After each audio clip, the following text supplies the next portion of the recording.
Yosua pasal 24 ayat 14 dan ayat 15. Demikianlah kebenaran firman-Nya. Oleh sebab itu, takutlah akan Tuhan dan beribadalah kepadanya dengan tulus, ikhlas dan setia. Jauhkanlah Allah yang kepadanya nenek moyangmu telah beribadah di seberang sungai Efrat dan di Mesir. Dan beribadalah kepada Tuhan. Tetapi jika kamu anggap tidak baik untuk beribadah kepada Tuhan, pilihlah pada hari ini kepada siapa kamu akan beribadah. Allah yang kepadanya nenek moyangmu beribadah di seberang sungai Efrat, atau Allah orang Amori yang negerinya kamu diami ini. Tetapi aku dan seisi rumahku, kami akan beribadah kepada Tuhan. Kebenaran firman-Nya dengan jelas, tetapi aku dan seisi rumahku, kami akan beribadah kepada Tuhan. Puji Tuhan, kekasih-kekasih Tuhan, keluarga-keluarga yang diberkati, dan kedua keluarga yang akan diteguhkan di dalam Tuhan.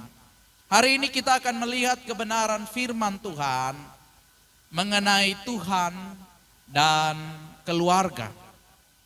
Nah, Bapak Ibu, saudara-saudari yang saya kasihi, dalam sepanjang sejarah kehidupan manusia, saya mau katakan bagi sekalian kita, kebenaran firman-Nya dengan jelas. Kalau kita baca dari kitab Kejadian, di dalam perjanjian lama hingga perjanjian baru, Tuhan bekerja dan berkarya dalam dunia ini.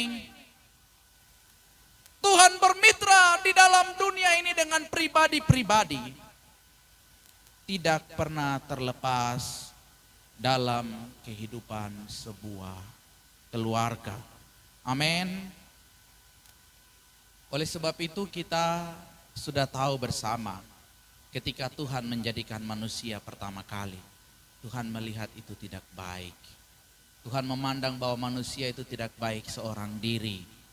Ia juga menghadirkan seorang pendamping, seorang perempuan. Dan disitulah Tuhan membentuk sebuah lembaga pertama kali, yang di dalamnya ada laki-laki dan perempuan. Bukan laki-laki dan laki-laki, ya. Bukan perempuan dan perempuan. Jadi lembaga yang dibentuk oleh Tuhan adalah laki-laki dan perempuan. Jadi kalau kita lihat akhir-akhir ini, ada lembaga-lembaga baru yang dibentuk, rumah tangga baru yang dibentuk, yang di dalamnya ada sejenis, entah itu laki-laki dan laki-laki atau perempuan dan perempuan, maka itu bukan berasal dari Tuhan. Amin. Jadi kita harus tegas akan hal ini. Kita harus paham dan pegang kebenaran firman-Nya, karena lembaga yang dibentuk oleh Tuhan adalah laki-laki dan perempuan, lembaga rumah tangga yang sah di hadapan Tuhan. Puji Tuhan, Bapak Ibu yang saya kasih, sekali lagi bahwa Tuhan itu mau bermitra dengan setiap orang, tapi melalui kehidupan keluarga. Tidak pernah terlepas dari kehidupan keluarga. Kalau kita lihat bersama dan pahami kebenaran-kebenaran, bahkan cerita yang ada di dalam Alkitab, Tuhan memakai keluarga Nuh. Nuh tidak seorang diri masuk ke dalam Batra, tapi Nuh bersama dengan keluarga. Tuhan memakai dan memanggil keluarga Abram. Walaupun panggilan datang kepada Abram, tapi ketika Abram meresponi panggilan Tuhan, dia tidak berjalan seorang diri. Dia mengajak istrinya dan bahkan keponakannya, Lot. Tuhan juga memakai di dalam perjanjian baru, ketika kita membuka kitab Injil yang pertama, Tuhan memakai sebuah keluarga, yakni Yusuf dan Maria.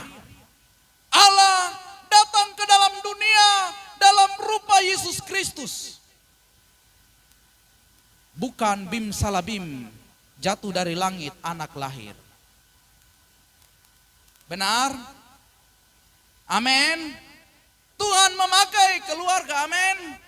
Tuhan memakai ada sebuah keluarga yang siap, yang sudah dipersiapkan untuk menyatakan maksud dan kehendaknya. Bapak, Ibu, saudara-saudari yang saya kasihi, sekali lagi dari kisah, dari sejarah perjalanan kehidupan manusia, sudah dengan jelas bahwa Tuhan mau bermitra dengan seseorang bermula dari sebuah keluarga.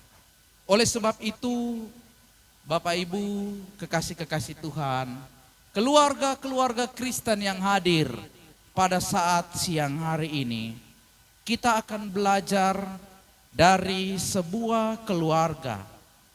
Keluarga pertama yang dibentuk oleh Tuhan, yakni Adam dan Hawa. Kita akan melihat dua hal penting yang harus kita perhatikan agar supaya kita menjadi pribadi yang dipakai oleh Tuhan menjadi sebuah alat yang mulia, menjadi keluarga-keluarga yang benar-benar dipakai oleh Tuhan, seperti keluarga Yosua di dalam Yosua pasal 24 tadi. Mari kita lihat di dalam Kejadian pasal 4, kita akan memahami bersama dua hal penting yang harus kita lakukan agar supaya keluarga kita diberkati oleh Tuhan. Bapak Ibu yang saya kasih dalam Yesus Kristus, kita tahu bersama kisah ini. Dalam Kejadian pasal 4, pasca keluarga yang baru dibentuk oleh Tuhan, mereka jatuh dalam dosa. Ketika mereka sudah diusir dari Taman Eden. Kejadian pasal 4, firman Tuhan katakan ketika manusia itu bersetubuh dengan Hawa istrinya, dan mengandunglah perempuan itu, lalu melahirkan Kain. Maka kata perempuan itu, aku telah mendapat seorang anak laki-laki dengan pertolongan Tuhan. Bahkan selanjutnya ayat 2, dilahirkannya lah Habel adik Kain, dan Habel menjadi gembala kambing domba, Kain menjadi petani. Setelah beberapa waktu lamanya, ayat 3, maka Kain mempersembahkan sebagian dari hasil tanah itu kepada Tuhan sebagai korban persembahan. Lihat ayat 1 dan ayat 3, ada pertolongan Tuhan, ada persembahan yang diberikan kepada Tuhan. Padahal manusia sudah jatuh dalam dosa, sudah diusir oleh Tuhan dari Taman Eden. Tapi melalui teks firman Tuhan ini, dari kebenaran yang ada di dalam firman Tuhan Kejadian pasal 4, menunjukkan bahwa di dalam keluarga yang telah jatuh dalam dosa, di dalam keluarga yang telah hilang dari pandangan Tuhan, telah mendapatkan hukuman dari Tuhan, tapi keluarga itu ada hidup dalam pertobatan. Amin. Alkitab tidak mencatat mereka hidup bertobat, tapi melalui teks ini ada kalimat yang menyatakan waktu Hawa melahirkan, dia berkata dia mendapat anak atas pertolongan Tuhan. Dan waktu Kain dan Habel ada, mereka mempersembahkan korban kepada Tuhan. Ini menunjukkan bahwa ada pertobatan. Ini menunjukkan bahwa keluarga yang telah jatuh dalam dosa, yang masih ada dalam dunia yang berdosa, mereka berbalik kepada Tuhan. Mereka kembali memanggil nama Tuhan. Mereka mau datang kepada Tuhan. Bahkan ada sikap yang benar. Dan nama Tuhan tidak luput dari hidup mereka. Dalam kesusahan, bahkan di dalam kesukaan. Dalam kesusahan Hawa melahirkan, tapi dia masih berkata, aku mendapatkan anak atas pertolongan Tuhan. Dalam kesukaan, dalam keberkatan, anak-anak Adam dan Hawa diajarkan untuk memberikan korban syukur. Bapak Ibu yang saya kasihi dalam Yesus Kristus, kalau kita juga lihat keluarga-keluarga yang ada di dalam Alkitab, keluarga-keluarga yang dipakai oleh Tuhan, bahkan keluarga-keluarga yang hidupnya jauh dari Tuhan, itu tergambar jelas. Keluarga-keluarga yang tidak hidup dalam pertobatan, anak-anaknya, kehidupan keturunannya itu kacau. Kalau kita bisa lihat dalam kisah dua raja-raja, kita lihat ada para raja yang memimpin. Waktu disebutkan nama rajanya, waktu disebutkan masa pemerintahannya, di situ juga disebutkan nama ayahnya, nama ibunya. Amin. Ini berarti tidak terlepas dari sebuah keluarga. Ada anak-anak yang jahat, dalam pemerintahannya mereka pun melakukan apa yang jahat di mata Tuhan. Dan ada nama ayahnya, seperti nama ibunya. Ini berarti keluarga itu penting. Keluarga itu harus hidup dalam pertobatan. Lebih parahnya lagi ada sebuah keluarga dalam Kisah Para Rasul pasal 5. Ananias dan Safira. Mereka tidak hidup dalam pertobatan. Mereka hidup dalam kemunafikan. Mereka hidup menipu Tuhan. Akhirnya Tuhan mengambil hidup mereka waktu itu juga.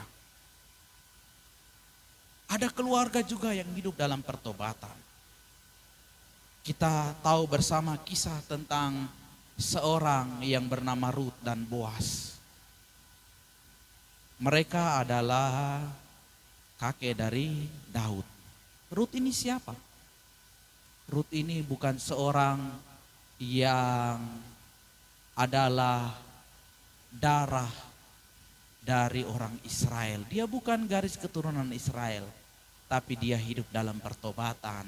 Dan waktu dia mengikuti mertuanya, walaupun suaminya sudah meninggal, dia katakan apa? Allahmu adalah Allahku. Ya, dan kemanapun engkau pergi aku akan setia. Dan Tuhan melihat keluarga yang dibentuk oleh Tuhan melalui kehidupan Rut. Dia berjumpa dengan Boas dan dari situlah Tuhan memberkati hidup mereka. Dari situlah kita lihat bahwa kehadiran Yesus juga bukan murni dari kehidupan orang Israel. Amin. Ada juga siapa? Rahab. Bahkan namanya tercatat dalam silsilah kelahiran Yesus di kitab Matius. Siapa Rahab? Kalau kita baca kitab Yosua, Rahab adalah orang yang bukan baik-baik, dari latar belakang yang buruk. Tapi ketika dia mendengar nama Tuhan, ketika dia percaya, dia hidup dalam pertobatan dan melalui kehidupannya, melalui kandungannya, melalui keluarganya, Yesus Kristus Juru Selamat itu hadir. Jadi Bapak Ibu yang saya kasihi, ini jelas bahwa kalau kita mau keluarga kita dipakai oleh Tuhan, dari kitab Kejadian, dari keluarga yang pertama hingga keluarga-keluarga yang tercatat di dalam Alkitab, penting untuk kita hidup dalam pertobatan. Penting untuk keluargamu itu benar-benar hidup di hadapan Tuhan. Jangan main-main dengan Tuhan. Jangan menjadi keluarga yang acuh tak acuh dengan perkara-perkara yang Tuhan izinkan ada dalam hidupmu. Saudara Efesus dan saudari Geni, jadilah keluarga yang menjadi teladan. Jadilah keluarga yang hidup dalam pertobatan. Akan ada banyak persoalan, tantangan. Engkau akan saling mengenal dan sifat-sifat yang asli itu nanti akan keluar dalam rumah tangga baru. Tapi ingat, tanggalkanlah hidupmu yang lama. Dan jadilah keluarga yang hidup dalam pertobatan. Karena hanya keluarga yang hidup dalam pertobatanlah yang akan dipakai oleh Tuhan dengan heran dan luar biasa. Tuhan tidak pernah memakai keluarga-keluarga yang hidup jauh daripadanya. Alkitab juga dengan jelas katakan bahwa keluarga-keluarga yang hidup jahat di hadapan Tuhan tidak pernah keturunan mereka itu berhasil. Kita juga ingat ada kisah Daud dan siapa? Betsyeba.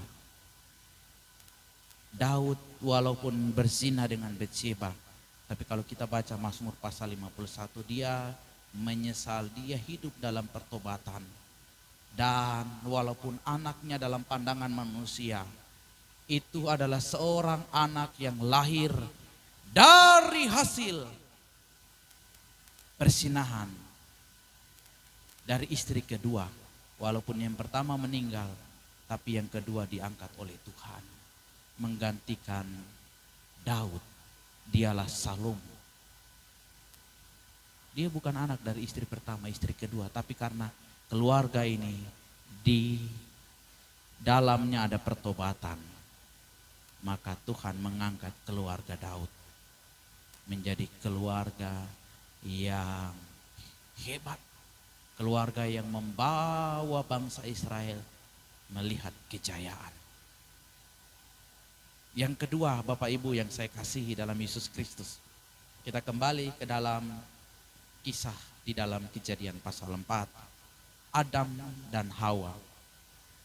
Kehidupan keluarga ini menjadikan contoh bahwa ada keteladanan yang baik dan yang jahat. Di dalam keluarga penting kita perlu memperhatikan adanya keteladanan. Adam dan Hawa, keluarga pertama yang dibentuk oleh Tuhan, ini menjadi peringatan akan kita. Jangan sampai kita, keluarga, para orang tua memberikan teladan yang buruk. Coba kita pikirkan bersama. Waktu itu baru ada satu keluarga, baru ada 2 anak, Kain dan Habel. Kira-kira dari mana Kain meneladani yang jahat dan Habel berbuat yang baik? Apakah Tuhan langsung turun dan menampakkan wujudnya untuk memberikan teladan yang baik? Dan iblis langsung muncul dalam rupa seperti manusia untuk memberikan teladan yang jahat kepada Kain? Tentu tidak, Bapak Ibu yang saya kasihi. Kain dan Habel pasti melihat contoh dan teladan dari kedua orang tuanya, Adam dan Hawa. Sehingga sikap Kain dan Habel menunjukkan ada 2 sisi yang penting untuk kita keluarga-keluarga Kristen hari ini harus pahami. Mau menjadi apa keluarga kita, mau menjadi seperti apa anak-anak kita, mau menjadi seperti apa istri kita, mau menjadi seperti apa suami kita, tergantung dari teladan hidupmu. Tergantung dari apa yang engkau buat dan engkau lakukan dan engkau katakan. Jangan menyepelekan kuasa keteladanan. Apa yang engkau buat dan lakukan itu yang akan diperhatikan oleh orang di sekitarmu. Dan secara tidak sadar engkau menjadi guru atas mereka. Engkau menjadi teladan atas hidup mereka. Oleh sebab itu ada pepatah yang berkata buah jatuh tidak jauh dari pohon. Ya. Mau lihat kehidupan orang tuanya seperti apa, lihatlah kehidupan anak-anaknya. Kalau anak-anaknya pintar maki-maki, bicara yang kotor perlu dipertanyakan ya. Ini ada kemungkinan besar orang tuanya juga di rumah ini suka melakukan hal yang sama. Kalau anaknya suka teriak-teriak, pasti orang tuanya juga suka teriak-teriak. Kalau anaknya suka marah-marah, pasti dia lihat ini bapak dengan mama ini suka marah-marah ya. Bapak Ibu yang saya kasih dalam Yesus Kristus, keteladanan itu penting dalam kehidupan keluarga. Yusuf dan Maria dipakai oleh Tuhan untuk menghadirkan juru selamat. Karena Tuhan tahu bahwa Maria adalah orang yang baik, perempuan yang saleh, dan Yusuf adalah seorang laki-laki yang baik. Kita lihat dalam perjalanannya Yusuf dan Maria, Alkitab katakan Yusuf itu adalah orang yang tulus hati. Dan ketika ada suara Tuhan, ada peringatan daripada Tuhan, kita kalau baca teks Injil, Yusuf dan Maria melakukan tepat seperti apa yang diperintahkan oleh Tuhan. Ini menunjukkan bahwa Yusuf dan Maria sudah lolos, sudah layak untuk dipilih oleh Tuhan dalam menghadirkan juru selamat Yesus Kristus. Karena tidak mungkin Allah menghadirkan juru selamat di dalam atau melalui kehidupan keluarga yang berantakan. Bapak Ibu yang saya kasih dalam Yesus Kristus, inilah kebenaran yang ingin saya sampaikan kepada kita hari ini. Tuhan mau memakai setiap kita. Tuhan mau memakai keluarga-keluarga kita. Tapi apakah Tuhan dapati keluarga kita hidup dalam pertobatan? Ataukah Tuhan masih dapati keluarga kita hidup jauh daripadanya? Dan yang berikut, apakah Tuhan dapati kita menjadi keluarga yang memberikan teladan yang baik? Ataukah kita masih hidup dan memberikan teladan yang kurang baik bagi sekitar kita? Ingat, Tuhan itu adil. Tuhan dia mengasihi kita, tapi Tuhan juga adil. Tuhan adil dalam pekerjaan dan perbuatan tangannya. Tuhan adil di dalam setiap keluarga yang hidup dalam pertobatan dan hidup dalam keteladanan iman yang benar. Tuhan memberkati kita.